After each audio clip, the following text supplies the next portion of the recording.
Hi, I'm Bruce Naylor, your host of the Frugal Technology Show, where each week we talk about small business technology, what's happening in the IT world, and just kind of sharing some information with you on what's going on out there. And most importantly, I think a lot of our show focuses around on how to make money and save money with technology. And the first thing we wanted to talk about today, and I think this is a major news story, is the fact that Microsoft once again is giving XP a reprieve. A recent article by Greg Kaiser from Computer World says that Microsoft is now extending the life of XP by yet another 6 months. Now remember, XP was supposed to be retired at the end of January of 2009, but it looks like they're going to take that out 6 more months. Now the question is, what's going on with Microsoft and why they're doing that? Well, what Microsoft is saying is that as their customers make the move to Vista, they want to make sure that they're comfortable with the transition period. They're going to continue to provide the downgrade media to XP, and so they're still real committed to the XP platform. Well, as a technician, I got to tell you, there's a lot of clients out there who are paying money to exercise those downgrade rights, especially on new machines, in order to get XP. Now, this kind of goes hand in hand with Windows 7, which is, just a beta is getting ready to be released in the very near future. And I think it is no coincidence that XP is going to be kept on available at least until summer of 2009, because I think there might be a good possibility that Windows 7 may be released around that time frame. I think and we're going to talk about that after a bit. But look, the bottom line is, in my opinion, although it has been sold on, there's been what I think I read the other day, like 180 million licenses of Vista sold, something like that. A lot of these are on brand new machines that are being sold. People are not clamoring to replace XP with Vista. And so I think that's very, very important. And as a matter of fact, a lot of people are exercising those downgrade rights. Now, I'm not talking about, gamers. And yes, there are things that are, I think, a very significant improvement in Vista over XP.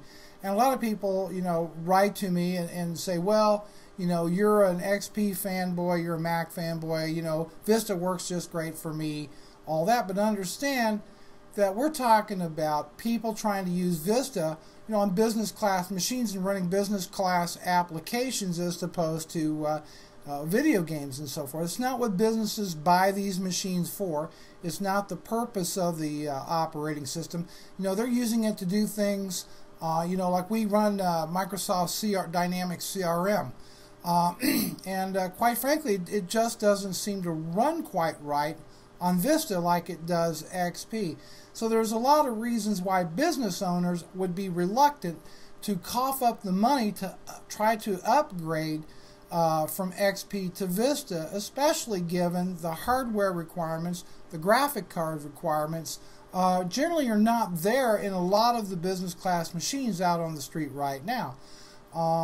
And so it's a good thing, I think, that Microsoft is extending XP for another 6 months. Will Vista get better? Yes, there's absolutely no doubt about it. It's going to get better. And we're going to talk about that in a few minutes about what's happening there. But I think this is good news for companies looking and small businesses looking to replace equipment that they know that they should be able to exercise those downgrade rights from Vista Business Edition to get XP Pro. And so keep that in mind when you're doing that. So I think I actually think that is big news. Is Microsoft admitting defeat on Vista? No, I don't think so. It's got its place, in the Home Premium. If you're getting state-of-the-art hardware and you've got the Home Premium edition, then you may very well be happy with Vista. And we're not putting anybody down on that. But, a lot of small businesses simply don't have the resources to upgrade the graphics cards and upgrade the memory, etc. on their working class machines. and not really be getting any new type of real major benefits that Vista provides. Yeah, there is some improved security, no doubt about it, but a well-tuned XP Pro machine is going to do very well. It's going to do very well. Really no reason to go out there and spend the money on an upgrade on it. So I think that's big news, and I think that's a good thing. So if you're planning a major hardware purchase, I think you can now rest kind of easy knowing that the downgrade rights to Vista are going to be kept for at least another 6 months, and that Microsoft will be providing the downgrade media. So, some PC makers, are claimed that they would, provide XP downgrades on new computers past January 31st because of their customers. That tells you that there is still a huge demand for XP right now. So, XP kind of went into this semi-retirement, June of this year, something like that. As far as going out and buying retail copies of it, but quite frankly, businesses generally will buy a computer with the operating system installed. Right now, most of these machines come with Vista Business, so you have to go through the downgrade thing.